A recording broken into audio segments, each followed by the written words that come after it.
segundo ano, a professora Marcela voltando aqui para fazer a correção do PET 3 relativo à primeira semana de História, ok? Eu espero que vocês estejam bem efetuando as atividades, tudo correndo certo aí. Quem não conhece o canal da professora, se puder dar um like ou se inscrever, eu fico muito feliz, colocando suas sugestões, seus comentários, e isso daí ajuda a gente a cada vez mais a continuar criando os conteúdos para ajudá-los nesse processo aí da pandemia e da educação online que pegou todo mundo de surpresa, ok? Então já vamos aqui para a correção da primeira semana do PET 3 para o segundo ano médio. O tema é economia no Brasil imperial. Vamos ver como ela era. Então tem dois conceitos aqui que nós vamos falar dele, que o PET pede, né, para que falemos dele. Ó, liberalismo, vamos pegar o marca-texto aqui. Tá, o liberalismo é a doutrina baseada na defesa da liberdade individual. Isso tem a ver, tá, gente?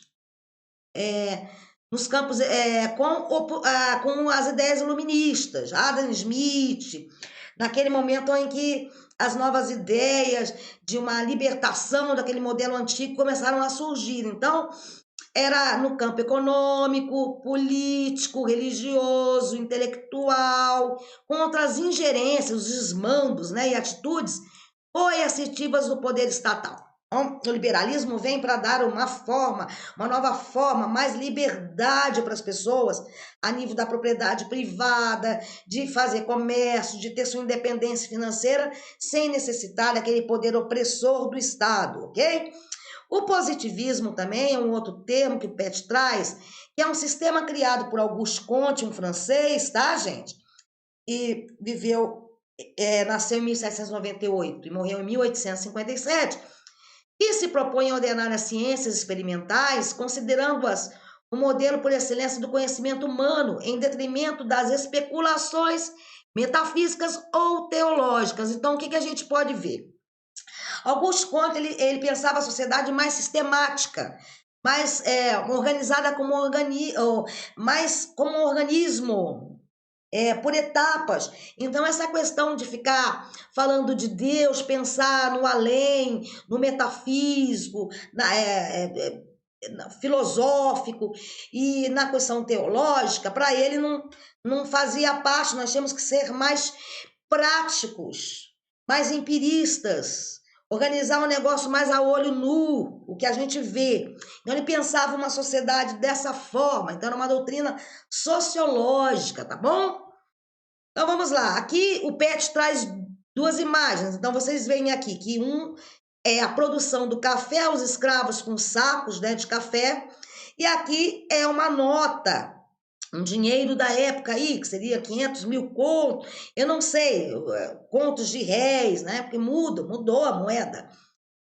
Então, aqui você vê alguém que está produzindo para que se chegue a isso, ó, né? O dinheiro. Isso daqui traz o dinheiro, ok? Então, vamos lá. Eu coloquei aqui para a gente entender positivismo, que ele é muito importante aqui, ele influenciou movimentos, principalmente a proclamação da República. Então vamos ver as características do positivismo. Olha, as influências também, né? Na República, o positivismo é a criação de um Estado para formar a elite e conduzir a nação. Segundo Benjamin Constant, um Estado autoritário e centralizador. Tá? Educação, sendo vista como Estado, sendo representada por seus educadores. Obediência, submissão, diligência. Na época da ditadura militar, que eu estudava, nós tínhamos, assim, uma educação diferente de hoje. Hoje o aluno é mais participativo, ele tem mais participação, ele pode colocar mais as suas ideias. Na época da ditadura militar, eles empregavam, tipo, essa educação positivista. Então, nós tínhamos que respeitar a professora, que isso é importante também, né, gente? Respeitar a professora, fazer as atividades certinhas, decorar, então não desenvolver muito um pensamento crítico, temos que decorar tudo aquilo, fazer tudo certo. Então, isso era uma educação que vigorou na ditadura militar, também de um nível positivista, obediência, cantar o hino nacional, né? Aquela coisa do nacionalismo, do patriotismo, tá? Ordem ideal, a ordem para eles seria as mudanças são mal vistas, né? No positivismo, devem ser evitadas, ó, deve ser evitada, tem que se manter do jeito que está. E o Estado é profundamente conservador. As pessoas não têm muito como colocar as suas ideias. Se você sair um pouco fora da caixa, você já é perseguido, tá bom? Positivismo. O positivismo originou-se das obras de Auguste Comte. Esse filósofo francês, né, sociólogo também, comparava a sociedade a um organismo vivo, olha, em que cada parte desempenhava uma tarefa para o funcionamento do conjunto da sociedade. Comte dividia a evolução da sociedade em 3 etapas: a teológica, a metafísica e depois, por último, a positiva. Essa positiva aqui, que era que, de acordo com ele, só nessa terceira etapa do positivo que os homens utilizariam conhecimento empírico, que se conhece, que se pode ver, para explicar os fenômenos e descobrir as leis que determinam o funcionamento da sociedade, através da experiência, não do pensamento do que pode ser, tá? A República representaria essa etapa. Tanto é que a proclamação da República, em 1889, foi altamente influenciada pelos ideais iluministas, né, pelas ideias iluministas. Tanto é que você pode ver até na criação do Exército. O Exército é uma instituição de obediência, tudo certo, na linha. E Marechal Deodoro da Fonseca seguiu os princípios positivistas desse Estado mais centralizador e conservador. Tanto é que, se você for observar a nossa bandeira nacional, o lema é positivista, ordem e progresso, tá bom? Então vamos lá. A economia no Brasil imperial. Aí tem um texto, né? Porque eu trouxe para cá, porque o PET ele está baseado nesse texto aí. A forma como o Brasil foi inserido na economia mundial traçou alguns dos contornos da organização econômica e social, sendo geradora de desequilíbrios e desigualdades, né, que mantém até hoje o nosso país. Então, a forma que a nossa economia foi conduzida é monopólio de poucas pessoas, que eram os donos, né, dos latifúndios. Isso gerou uma organização econômica e social, de certa forma, com desequilíbrios e desigualdades que a gente pode ver até hoje. O Brasil é um país igualitário. Não existe gente que tem muito dinheiro e outras que ralam que nem louca, que não tem nada, não tem nem uma casa própria. Essa loucura de muitas pessoas que eu até conheço, que precisam desse auxílio emergencial do governo, dos R$ 600. Então, isso quer dizer que as pessoas não têm dinheiro. Então, elas estão dependentes do Estado. Então, é uma desigualdade social. Já tem gente aí nessa pandemia que não está nem aí, tem dinheiro no banco pra caramba, está comprando até carro novo. Então, isso é uma desigualdade gerada por essa economia, né? Que foi traçando esses contornos econômicos, uma economia colonial, de exploração, de metrópole e colônia, tá bom? Apesar da diversidade econômica que a América Portuguesa apresentava no final do século XVIII, né? Diversidade, tinha vários produtos aqui. Após nossa independência política, em 1822, com Dom Pedro I, né? O príncipe regente de Portugal, continuou a predominar no Brasil o modelo herdado no período colonial, mesmo assim mudando, se tornando independente ainda, se tinha um período focado, baseado no latifúndio, monocultor, escravista e exportador, que é o sistema de plantation. Então, o sistema desde lá do colonialismo, do período colonial, do pau-brasil, depois do ciclo do açúcar, do café, continuava essa mesma política econômica, que não mudava muito, era pouco industrializado. A estrutura agrária do país foi e é concentradora de riquezas e de renda, os grandes proprietários de terra. Exemplo da preservação daquela estrutura exportadora do tipo colonial, então, foi a cultura cafeeira, né? Que repetiu a dinâmica das plantations escravistas lá do período do açúcar, tá? Esse tipo de inserção na economia mundial, a forma que nós estávamos chegando na economia mundial, a reiteração da vocação agroexportadora, a gente era conhecido como um país agroexportador. O que é isso, Marcelo? Exporta produtos agrícolas, café, açúcar, tá? Baseada no latifúndio, que são as grandes porções de terra para a plantação desses produtos, que geralmente é um dono dessas grandes porções de terra, tá?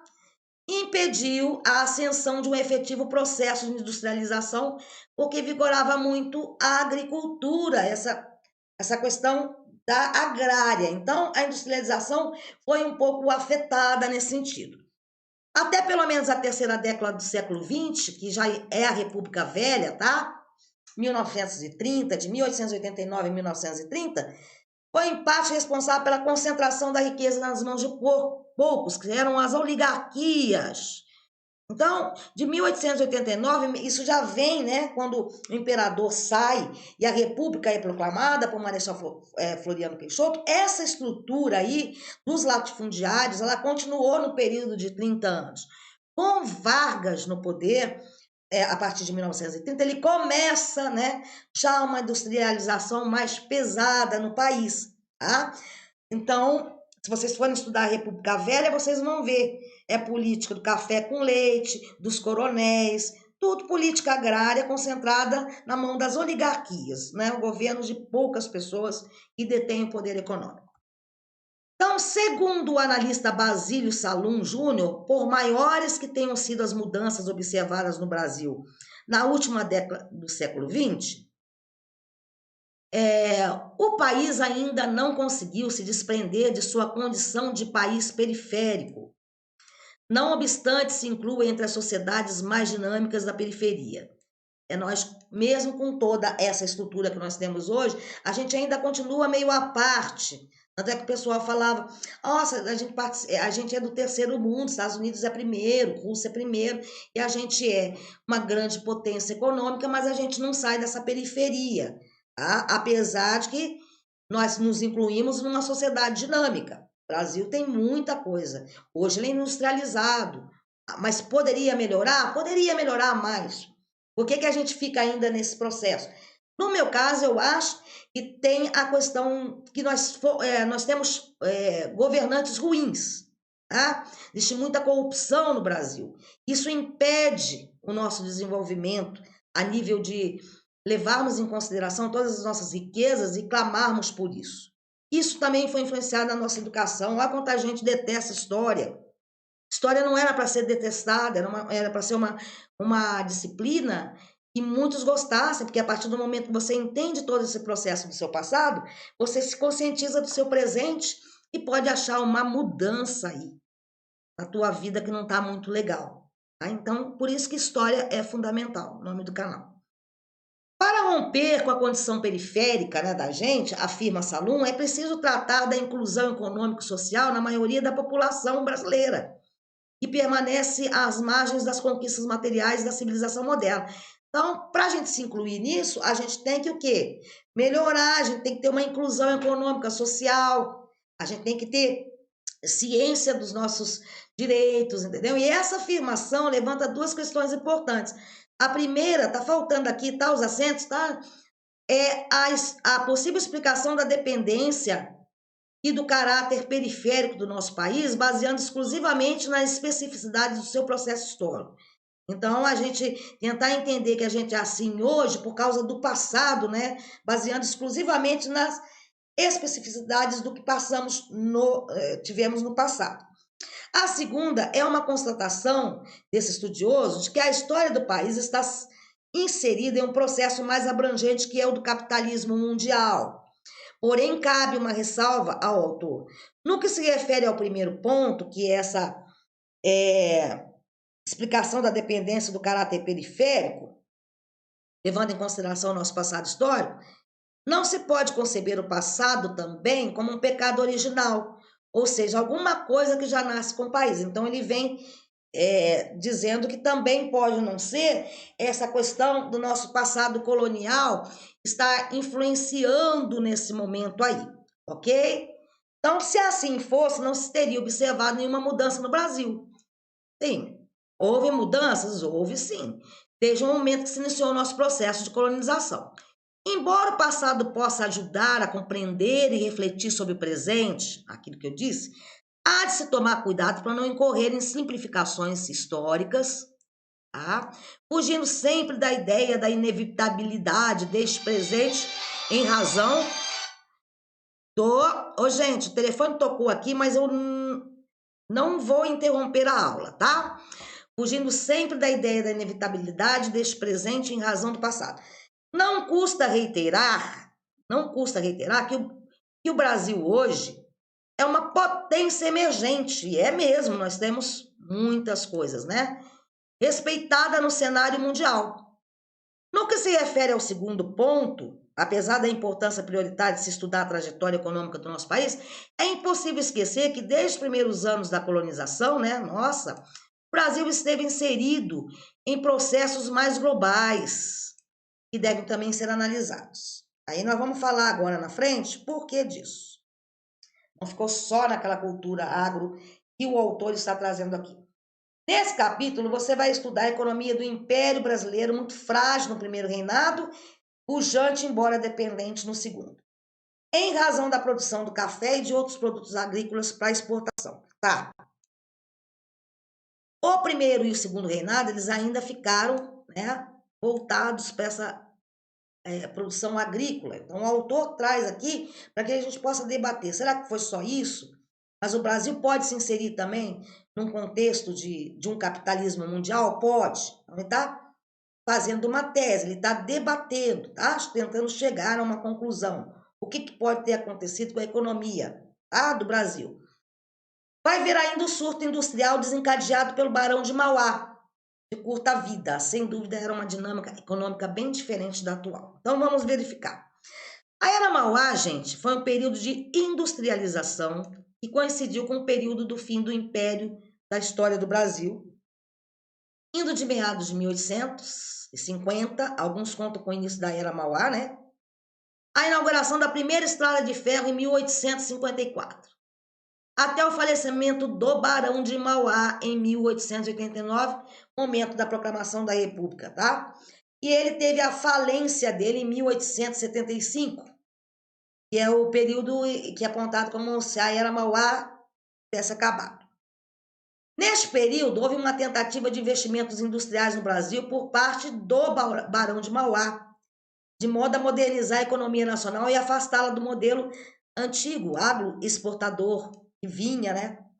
Continuava a definir a economia nacional. Se tivesse sido bem sucedido, o Barão teria ajudado a fundar um país consideravelmente diferente, de modo que a República Velha, comandada por oligarquias agrárias, jamais teria ocorrido. Então, se tivessem deixado o Barão de Mauá fazer as coisas que ele pretendia aqui no Brasil, de repente, na Primeira República, que vocês estudarão, nós não teríamos aqui 30 anos ainda voltado para as oligarquias cafeeiras, as oligarquias, o poder na mão de poucos, né? A política do café com leite. Só era presidente do Brasil um paulista ou um mineiro. Os coronelismo, as pessoas tinham que votar obrigadas. O que o coronel mandava, a pessoa tinha que fazer. Então, 30 anos depois da nossa proclamação da República, a gente viveu nesse sistema de oligarquia rural, tá? Talvez se o Barão de Mauá tivesse tido a oportunidade, a gente teria, de repente, alçado novos voos. Então, vamos tentar entender aqui. Em 1860, Irineu, que era o nome dele, né? Irineu Evangelista, ele controlava 17 empresas localizadas em 6 países. Brasil, Uruguai, Argentina, Inglaterra, França e Estados Unidos. E a sua fortuna foi estimada na época em 115 mil contos de réis. Valor maior que o orçamento, que seria o PIB, né?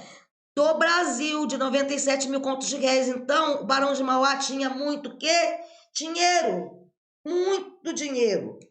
Disso, 8 das 10 maiores empresas que tinham no país na época era de quem? Do Barão de Mauá. foi um grande empreendedor, um industrial brasileiro. Vamos ver aqui. Vamos lá aí, Irineu Evangelista dos Santos, 1813 a 1889. Atividade, gente. Por que, apesar da diversidade econômica que a América Portuguesa apresentou no final do século XVIII, continuou a predominar no Brasil o modelo baseado no latifúndio monocultor escravista? Então, vamos lá. O sistema plantation, né, continuou a ser adotado no Brasil imperial. Era uma organização econômica em que se destacavam 4 aspectos principais: o latifúndio, grandes propriedades de terra, monocultura, a cultura de um produto só, o açúcar, o café, mão de obra escrava e produção voltada para o mercado externo, exportar. Então, isso daí dificultou que o modelo baseado no latifúndio monocultor escravista, isso daí a diversidade econômica não apresentou. Apesar disso tudo, ela não conseguiu predominar, de repente, um avanço, porque o modelo estava baseado no sistema monocultor escravista. Então, isso daí nos atrasou um pouco na questão de industrialização, tá bom? Concentrado na mão desses proprietários de terra. Qual foi o obstáculo à ascensão de um efetivo processo de industrialização no país? Então, vamos lá. A preservação da estrutura agroexplotadora do tipo colonial, foi a cultura cafeeira. Essa repetiu a dinâmica dos plantations escravistas, né? O ciclo do açúcar. Esse tipo de inserção na economia mundial, a reiteração, né, da vocação agroexportadora baseada no latifúndio, impediu a ascensão, um efetivo processo de industrialização no país. Deu para entender? Estava no modelo antigo ainda. No modelo de latifúndio. Então, não estavam abrindo as condições para que a indústria se formasse. Vamos lá.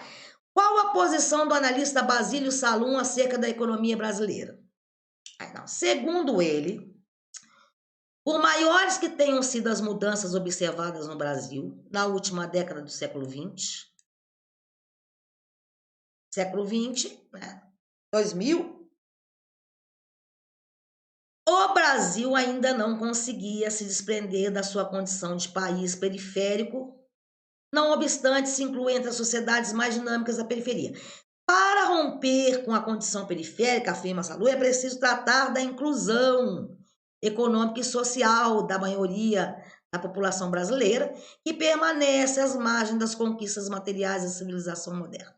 Então, para ele, a posição dele é que nós ainda, para sairmos desse processo periférico, nós tínhamos que o quê? Incluir mais economicamente as pessoas, social, na maioria da população brasileira. Nós temos mais condições de participar. Não estar concentrada só na mão de poucos, porque mesmo tendo mudado, que ele fala no século XX, que é século 2000 para frente, nós já estamos hoje no século XXI, nós ainda somos dependentes também de outros países. E nós somos o quê? Nós tivemos mudanças, mas ainda estamos arraigados, não nos desenvolvemos a ponto do que a gente pode, tá? Então vamos lá. Quais são as 2 questões importantes que se colocam a partir da posição do Basílio Salum Júnior? A primeira, gente, é a possível explicação da dependência do caráter periférico do nosso país, baseando-se exclusivamente nas especificidades de seu processo histórico. A segunda é a constatação de que a história do país está inserida em um processo mais abrangente, que é o capitalismo mundial. Então, essas 2 posições aqui que ele tenta compreender. Como caracterizar a economia brasileira no primeiro e no segundo reinados? A economia do Império Brasileiro, muito frágil no primeiro reinado e pujante, embora dependente, no segundo, em razão da produção do café e de outros produtos agrícolas de exportação. Haverá ainda o surto industrial, desencadeado pelo Barão Mauá, de curta vida, né? Uma pena. Sem dúvida, era uma dinâmica econômica bem diferente da atual. Então, essa seria a característica da economia brasileira no primeiro e no segundo reinado. Gente, é isso. Estude com a firme certeza que tudo que requer esforço e disciplina resulta em felicidade e grandes conquistas. Eu espero que vocês tenham compreendido um pouquinho essa questão da economia imperial, um tanto quanto atrasada ainda, voltada para os valores mais antigos e com uma grande potência. A questão do Mauá, por que não foi aproveitado isso? Porque começou a quê? Haver invejas também do que Barão de Mauá tinha, né? Tanto é que ele acabou perdendo toda aquela fortuna que ele tinha. Então, esse processo aqui que a gente pode analisar, por que ainda, mesmo um país enorme, nós temos ainda, a gente fica na questão periférica. Será que é o nosso passado histórico? Ou não? Ou é uma maior inclusão social das pessoas? Então, fica a ponto para a gente pensar aí, tá? Então, um grande beijo para quem chegou até o final do vídeo.